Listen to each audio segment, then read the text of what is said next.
So everybody, we've got Mango. We've got Mango Max is super famous in the ecosystem. I don't have to introduce you. Everybody knows Max.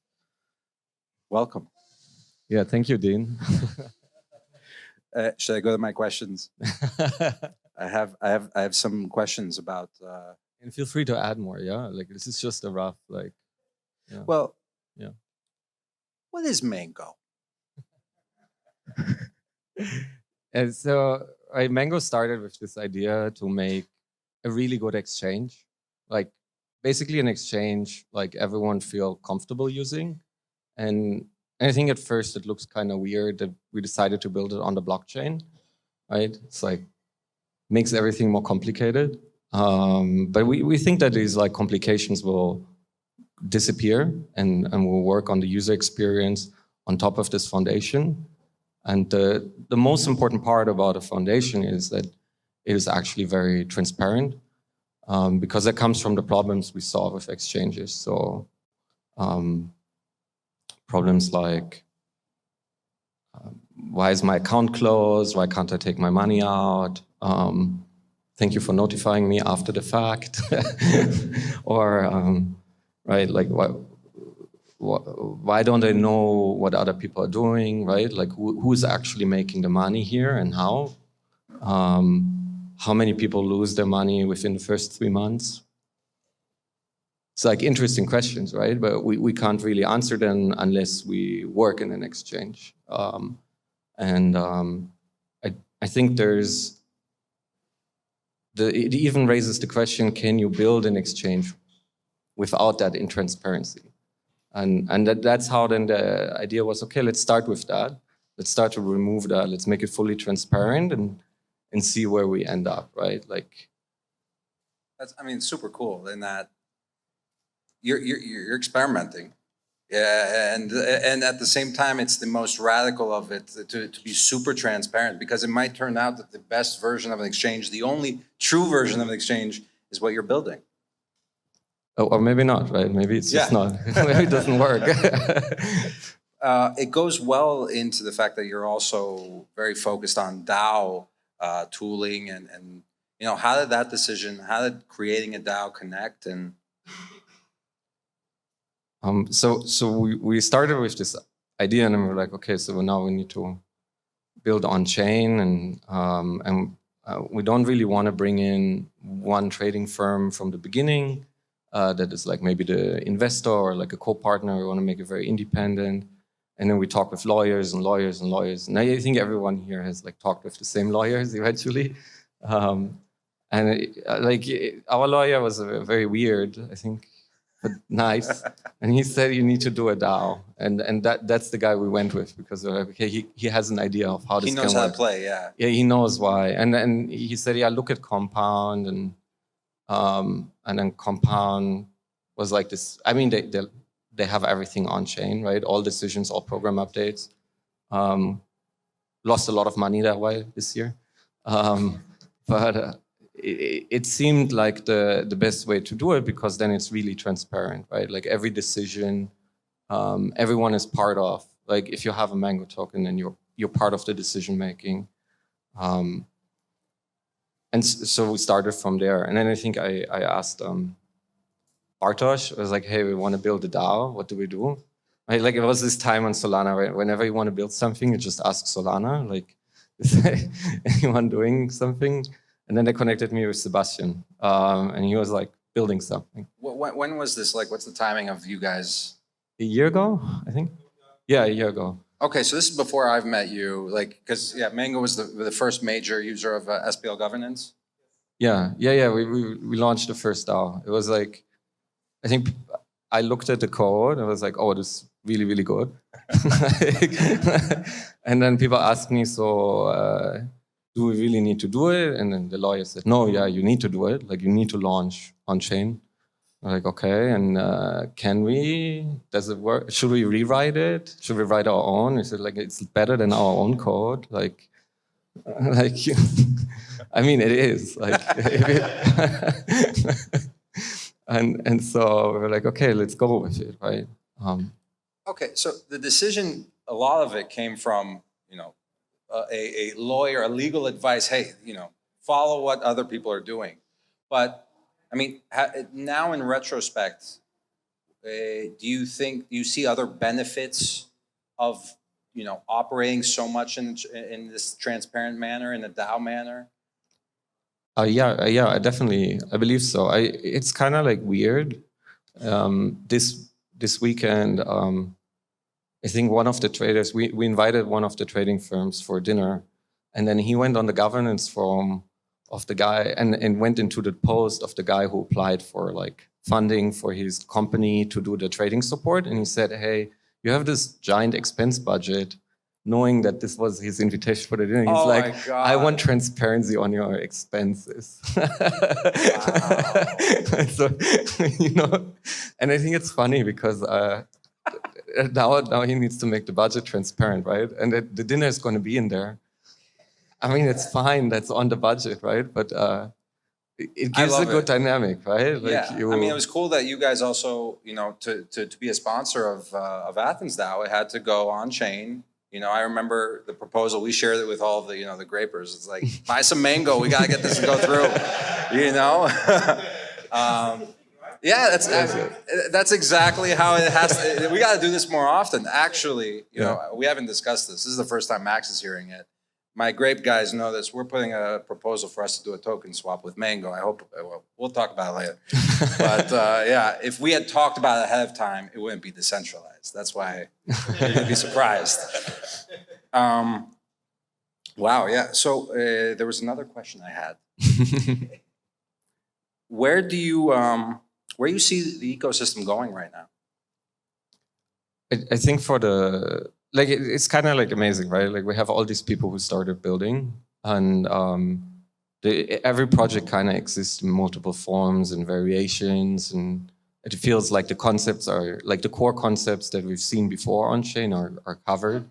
People are like ready, right? And now like most of them are funded and want to build, right? There are a lot of things to build, right? But and everyone has their own, I would say, like timeline or goals or mission, whatever you need to reach, right?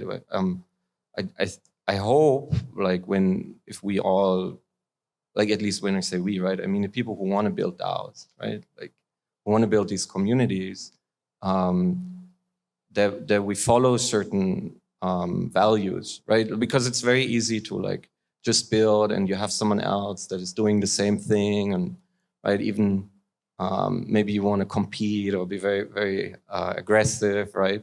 And sometimes being in the DAO feels like different because it's not that fast. It's not as centralized, right? There's maybe more, you need to do the extra work to make it transparent, right?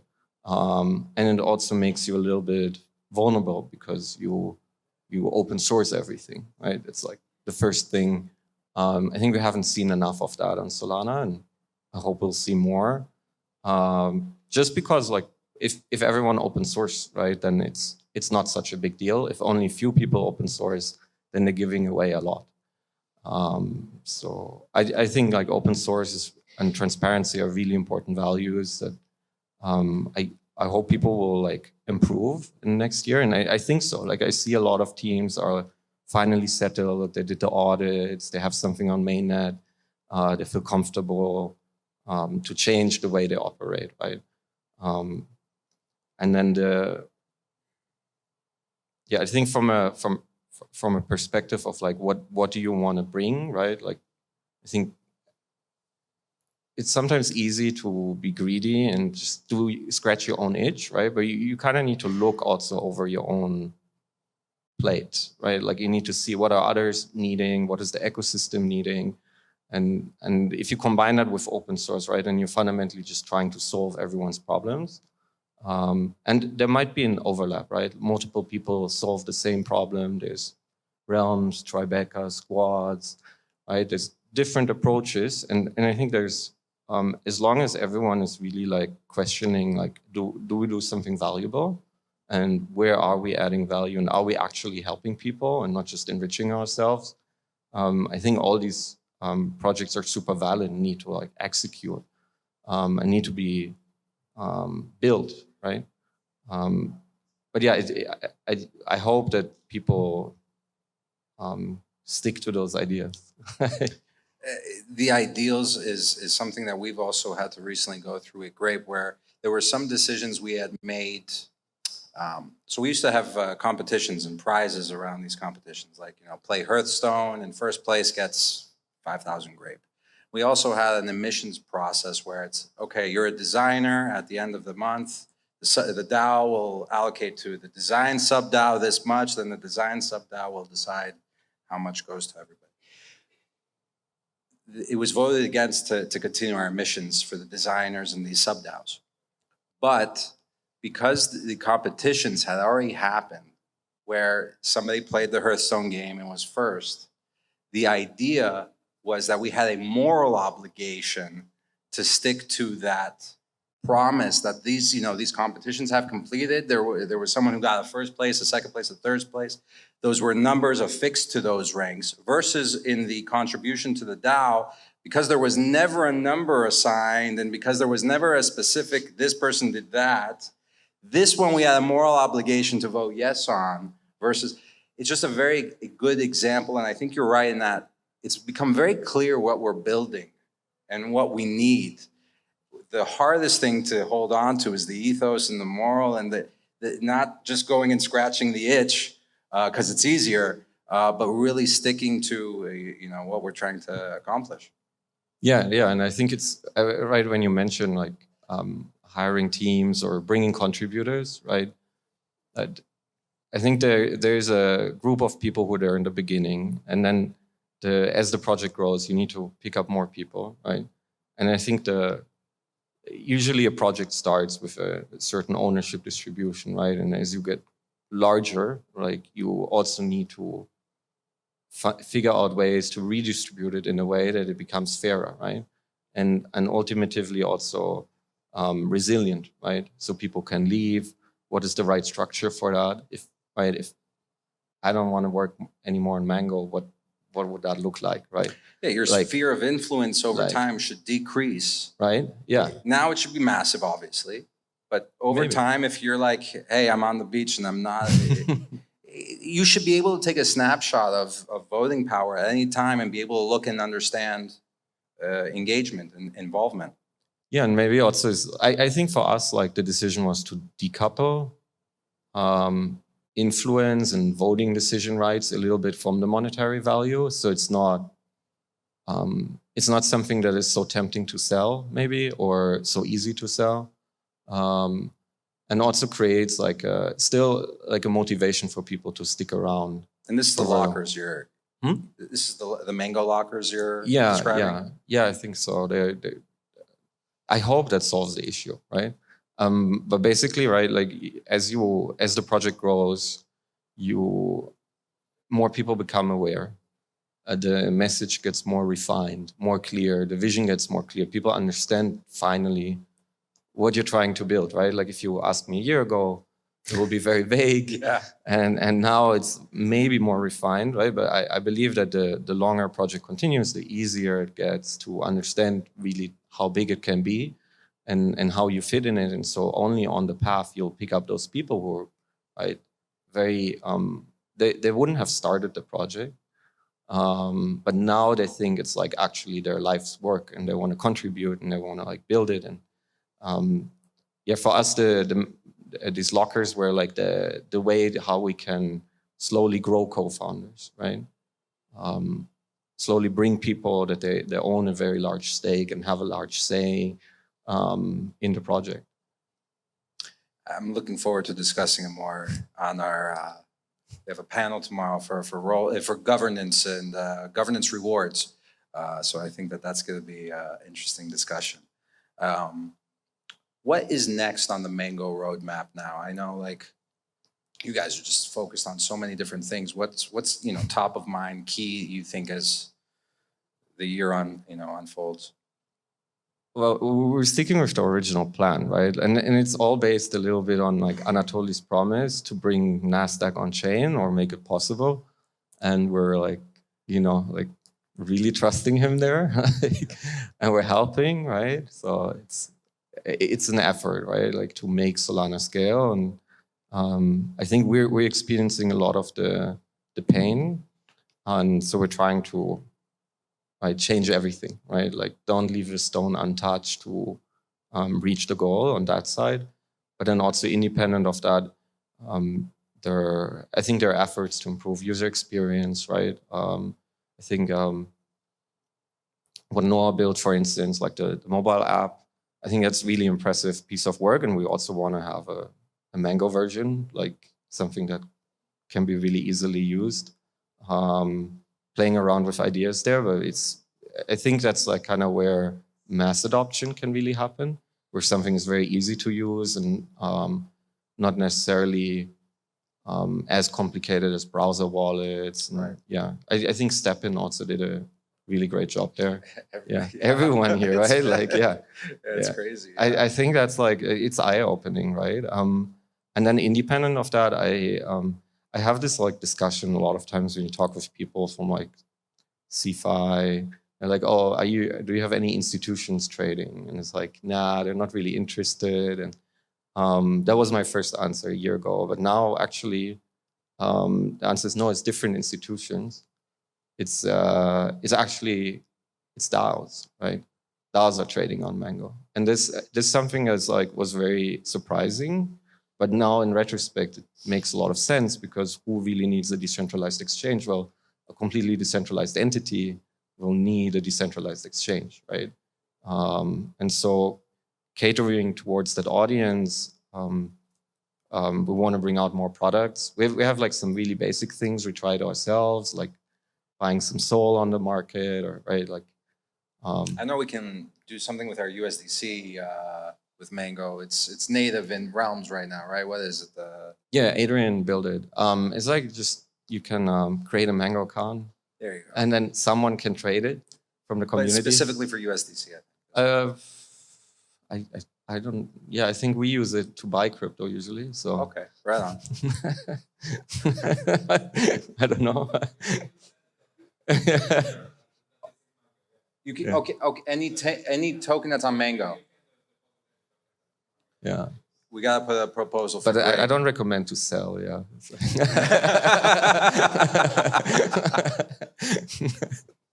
No. Really, I mean, apart from that, is like yeah, I think there's like an avenue, right? And then probably the thing we're looking into right now is like, since we launched the token, it's been like 6 months, and like every month someone asks, hey, how did we do that? How can we do that as well? Can you help us? And usually my answer is like, no. And it's not because I don't want to do the work. It's because I don't think tokens should be launched that way. It's like, usually a project has only like one shot, right? But we were lucky. We did this stupid April Fools and built like the MCAPs, like initial cap offering thing as an April Fools last year. And that was the first token launch, and that was a complete disaster. Like I think I bought one for $650, and Daffy bought one for $4,000. Yeah, and it like, right, it's like, I think he's used to buying the top. He's a market maker, right? They buy and sell the top. It's both there. So he was taking it like a gentleman, but he still feels very uncomfortable taking it out of the house. It's a $4,000 hat. It's a $4,000 hat, right? Like, yeah. So yeah, I think there's this. Right, this was the first experience, and it was horrible. Like everyone rushes to buy. It's like an NFT mint, right? Like, everyone wants to buy, and no one really is happy. Some people are happy; they're very quiet about it, but yeah, it didn't feel right. And then the next mechanism that we designed and like discussed a lot was basically a simplification. We said, okay, we're going to do this auction. We don't have time to go all the way for the design we actually wanted to do, but we need to release eventually, right? Like, it's always under time constraint, and it was a month of work also to build it. And that felt like a lot of effort at that time, considering that we just wanted to advance with the core product, right, mainly. And it was really just a side project. Like, we had someone from Foresight help us, like, who's really eager. He did, I think he did his master's or something about auctions, or like he was really into this like economic theory aspect of it. And so we've been discussing back then already that we actually would like a different type of auction. And so now he took some time again to work with us, and we finally did it. Like we built what we think is like the actual form of what it should be. And I hope we can launch it in the next weeks. It's like, I think it's going to help a lot. It's not really clear yet how people are going to use it. Is that something that could then, like Iman had mentioned now, NFT DAOs, it would be really cool if the first step was, making a DAO. Could that be used as launchpad for? Yeah, I think we'll definitely integrate it in rounds. NFTs, I think concretely we won't support for technical reasons. Like, but I think the same principles apply to NFTs, and someone can probably port that. It's all open source, right? Like it's already open source. It's like it's not even launched, but you can find it if you know where to look. And basically the idea, yeah, it's like a secret auction. So we want to get people to bid their fair price, and you can only do it if you don't see the other bids. Right. And you can only do it if you can't organize with everyone to underbid. So that's why you shouldn't see the other bids. So you can't be sure you're not together underbidding, right? Like I get an advantage though if I know enough bidders, we can all. Yeah. If everyone is like bidding very low, then it's not good. But if you can't trust anyone that they're bidding low, you need to bid your fair price. Yeah. If you don't want to be the only one who is left out in the end. So this is like game theory, yeah. Exactly, game theory is good, like in this case. And so that took us a while to build, but I think we have a good version, like already on DevNet, and like I think what Solana really needs is like more activity in some extent. Like we had a lot of stuff happening in summer last year. It was really nice. Like there was every week a new project. It felt right. Like, and then I think the NFTs like really pushed that until now. But I feel on the protocol or in general like token community DAO side, I feel it's like people are often forced to start outside of a secure setup, outside of a transparent setup. So you use Metaplex, you mint your NFT, no one knows who has this private key. Right. Then you sell it and the funds go somewhere. It's like... Yeah, but you wouldn't do it like that. Huh? You wouldn't do it like that. No. And like, neither would I. And no. A lot of other people wouldn't do it like that. So it goes back to the, well, we have to have, we're responsible for sticking to these ideals, right? Exactly. The tools are there to make an anti-rug NFT project, but... Yeah, I think, and they need to get easier, right? And I hope this like helps make it easier, so people can like directly say, okay, we mint our token, we start our community, and by the time we want to raise funds or bring more people into the project, right? That's when they do a token sale, and then they can do it also in a way. Because I remember when we first started to think about a token sale, we didn't even think about governance yet. So by the time we actually launched it, luckily Sebastian was ready and we could like integrate the two things. But it seemed very surreal for everyone. Everyone was like, what if there's a bug, right? Yeah. Like there was a bug. Just no one found it. Right? I gotta hear this story after. Yeah, we were all sitting there, like it was like 500 million, right, in the contract after 24 hours. Circle had just printed more USDC for Solana. Like it was really like, everyone is like, what the fuck is happening? Let's hope they pull it out, right? Like that was really like, let's hope people don't give us this much money. And the other hope was like, let's hope no one finds the bug and hacks it. Because what if like 60% of the USDC on Solana gets hacked? But luckily they found the bug only 2 months later, so... Everything's a lot more secure now, by the way. In case anybody's new to Solana, it's just 10 times better.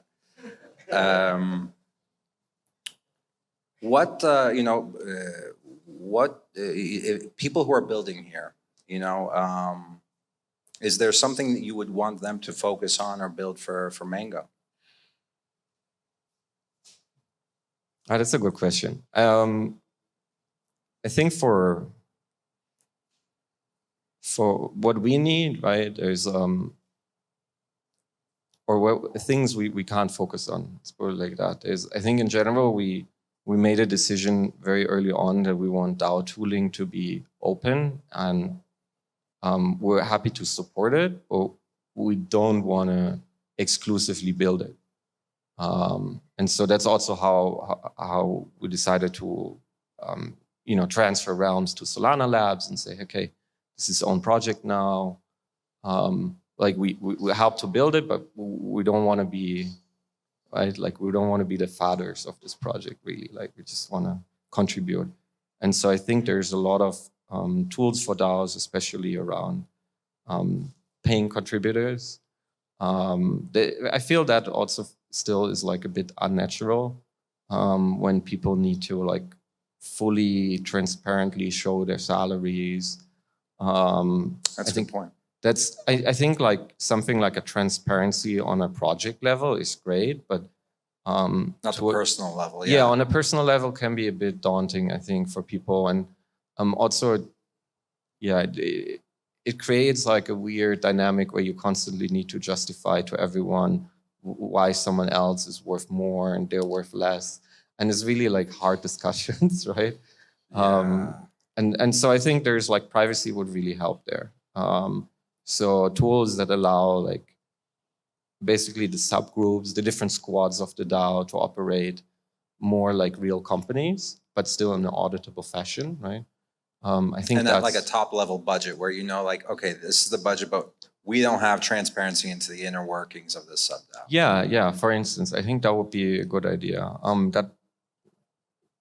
I think that's how it would give people more freedom, and I think it would change the climate a little bit, where people look more at the results and less like, is this person worth that particular salary, right? Like, yeah, you do the whole comparison thing. Right, How much like, am I making versus max? Yeah. Yeah, I don't know. Yeah, if it's within like 5%, it's not a big deal. But it's like, holy shit. Then you're like, yeah. But yeah, I think that's not what we're building towards. We're not building towards. Hey, now we can compare each other's salaries. That's not something we need. Exactly right. Yeah. I think that's like something that works better in the real world right now, and I think that, I mean, if people want to share it, right, but it should be possible to have it a bit confidential. And then let me think. There's I think that's like something that came up multiple times, right? And then I think there's in the first years, like everyone was very focused on bringing stuff on chain on Solana. But being decentralized doesn't necessarily mean that it's on chain. So some things don't need to be recorded. Some things don't need to be persistent, like chat messages. Maybe people want to have a private chat connected to a product, right? Maybe people want to, like what you guys did with the Grape chat, right? That's like something that's super popular. People can like authenticate, and then they're in this protected space where they inside can talk to each other, but it doesn't leave the room, kind of.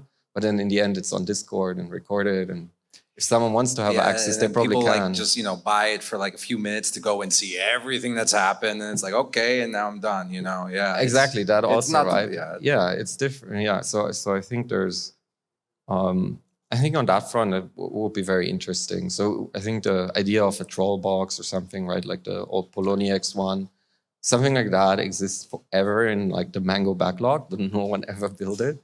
Because it's like, so that's a perfect one for any aspiring demo day presenters. And it's hard to build, right? It's like secure, really ephemeral to some extent, right? Like people, and that it's connected to some extent with being part of the community, right?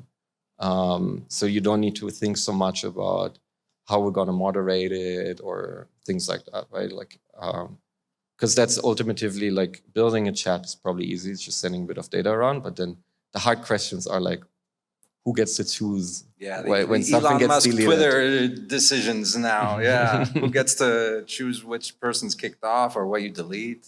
Yeah, right. And you know, like, I think that's kind of, I mean, it opens a whole can of worms, right? But also on the other side, someone might post something that compromises your private key, right? If he's a really good hacker. So it is also the security aspect then. And we always think of those things in mind. So it's like, yeah, I think it's not an easy one, but it feels like there's many layers to it, right? Someone needs to start with the peer-to-peer networks. Someone needs to think about the moderation aspects. And so there's a lot of work there, but haven't seen anyone do it. Yeah, well, I think, you know, I'm very hopeful that somebody's going to rise to the occasion.